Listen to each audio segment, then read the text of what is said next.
Hello everyone, I wanted to record a video on how to access and use the databases that are available to you as Western students for your final essay, which is the critical theory essay. So I'm going to walk you through how to get to those from the Western Technical College website. You might have already done this for other courses, maybe not. If you have, you can skip this video. If you have not or haven't in a while, this might be helpful to you. So I'm just going to start by going directly to Western's main page. And when I get there, I'm going to, if I can move my little thing here, I'm going to type in databases in the search engine for Western. So this is going to take me directly to the database link that is housed within Western's library page. I'm going to click that, and in this area I will see an alphabetized list of databases that we as faculty, staff, and students have access to through Western. So part of your student fees help to pay for this. Western pays so many dollars per year to get access to these, and these are just usually higher quality resources than you'll find through a general browser search. So the first one I'm going to start with is BadgerLink. Now BadgerLink goes by a lot of different names. If you are transferring to a four-year college or university, you are likely going to use BadgerLink. It is also known as Academic Search Premier and more commonly known as EBSCOhost. So when I get into EBSCOhost, the first thing I do is go to Advanced Search, and that allows me to do a few things. It allows me to first click full text. So full text means that I get results returned that are in the form of a PDF document or an HTML article, meaning that I can read the search results immediately. I don't have to order them from another library or go somewhere to get them or pay for them. So I always click that. And a couple other things you can do. You can check scholarly peer-reviewed journals. You can choose to do this or not for this essay. I'm not requiring that they be scholarly or peer-reviewed. I'm just asking that you find them through the databases. The other thing is you can restrict, if I can move this, you can restrict the years of publication. So let's say you wanted the most recent research on a topic. You might want to do 2008 to 2018, something like that. So if you do a search for a topic and you get, 3,000 to 5,000 results, you might want to start thinking about things like that to help narrow it. So I'm going to do a quick search for Sylvia Plath, and already I'm seeing that Daddy and Lady Lazarus come up. So I'm going to just do a search for Sylvia Plath, Lady Lazarus, and see what I get.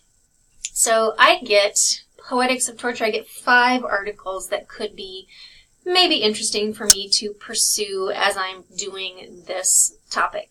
The other thing I want to look for would be whatever theory I'm interested in doing my research on. So I might do feminist theory in literature. So I want to find out what I can about feminist theory in literature. I do a search. I end up with 715 results. So as I scroll through this, maybe I find one I like. So I'm going to start with this one, Between the Waves, referring to the waves of feminism. We have first, second, and third wave. I'm going to take a look at this.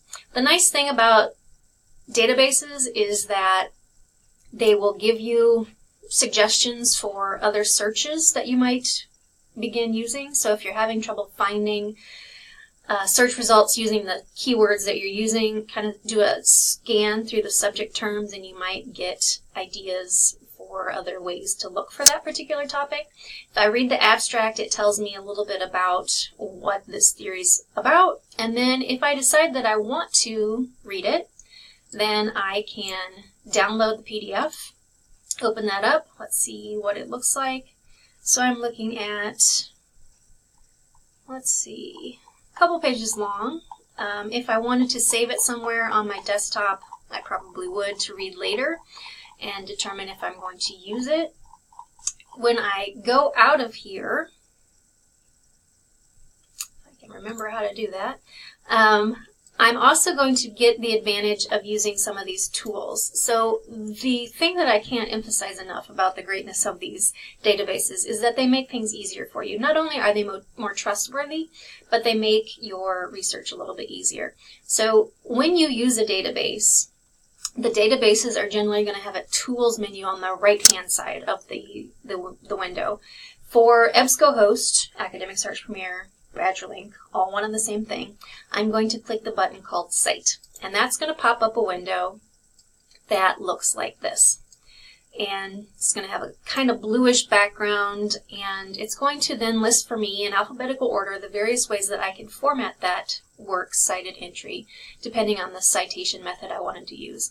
We are using MLA for this course, So if I wanted to use this particular citation, I would take this, and I would make sure I have it in MLA, copy that, paste that, put it in my works cited entry for my paper. So when you are using the databases, again, more trustworthy, better quality information. It's oftentimes been vetted by people who are experts in their field, and then you have access to those citation tools. So that's BadgerLink EBSCOhost. I'm going to go back and go to the databases again. So I'm going to close the BadgerLink EBSCOhost window. I'm going to go back to the databases. And then I'm going to do opposing viewpoints in context. This is the other one that I often refer students to. It's a little bit more user-friendly, a little bit more graphic, a little bit more visually appealing. I'm going to now search for Marxist theory. So I put quotations around that because I want those words to stay together.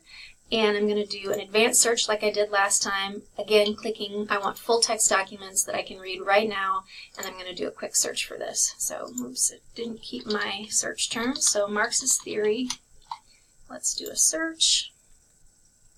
I end up with 19 academic or scholarly journal articles, 20 news articles, 2 references, 1 biography, and 12 magazine articles.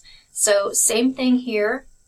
If I wanted to kind of scan through here, this takes me to an encyclopedia entry. This might help me understand the basic definition of this theory. I could possibly use this in my summary when I'm writing my final essay. If I like it, I can actually listen to it, which is kind of nice. Philosophy, addendum. Post-World War II Marx. So if you were of an audio or listening type of learner, then that can be helpful. In opposing viewpoints, we also have citation tools on the right-hand side. I'm going to click the citation tool, and this just has a couple of citation options. It is defaulted to MLA 8th edition. I can copy this, paste this, put it in my works cited for my final essay. So that is a very quick overview of accessing EBSCOhost and opposing viewpoints databases. Again, I just went to Western's main page, did a search for databases, and it took me to that list. These are just 2 databases. You have access to several more, so you can explore your options there. I would encourage you to use the databases, at least to try to find one source that you can use in your summary. And I'm fine with you using .edus and .orgs, but again, the databases are going to give you a little bit better quality information that you can trust, and they're going to make citing a heck of a lot easier for you. So if you have questions on how to access databases, or if you have any trouble accessing them from home, please let me know, or Sam Wood, the reference librarian. You should be able to access them off campus using your student ID. If you do have trouble, let one of us know, myself or Sam, because we can help you remedy that.